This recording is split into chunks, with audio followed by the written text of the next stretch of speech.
Сәлем достар, сіздермен осындай үйдің нанның рецептісімен бөлісетін боламын. Жасап көріңіздер, өте керемет, күшті, жұмсақ болып шығады. Бізге 210 грамм су керек болады. Жылы 1 шай қасық толтырмай тұз саламыз.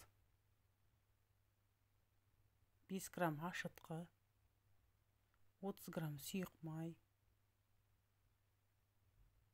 2 шай қасық шекер саламыз, жақсылап араластырып, осылай ұнымыз саламыз.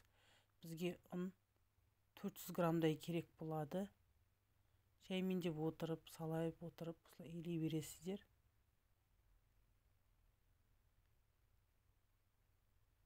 Илеп аласыздар да.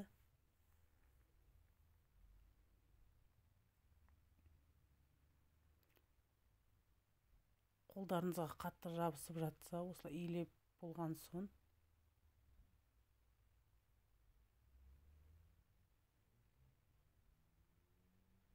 табақтан алып илеуге де болады. Көріп тұрғандарыңыздай бізде қолға жабысқақ қамыр шықты, тығыз емес. Сондықтан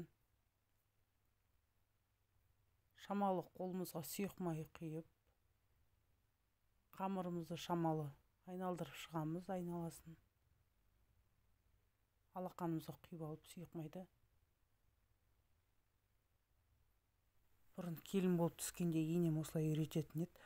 Ыдысқа да шамалы жағып жіберсеңіздер май, сол кезде алуыңызға да жақсы болады, табаққа жабыспайтындай.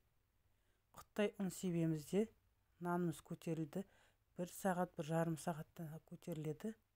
Аластырды осылай дөңгелетіп.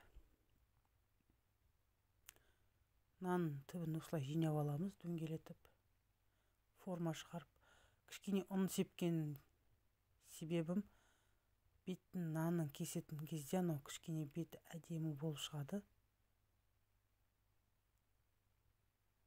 Осылай кесіп аласыздар шамалы. Сол кезде піскен кезде әдемі болады. Алдын ала пешімізді қыздырып, 150-160 градуста 40-45 минутта пісіріп аласыздар. Жаймен де пісуі керек. 40-50 градуста даже. Әркімнің пеші арқалай қарап тұрып пісіріп аласыздар. Сау болыңыздар, ас болсын.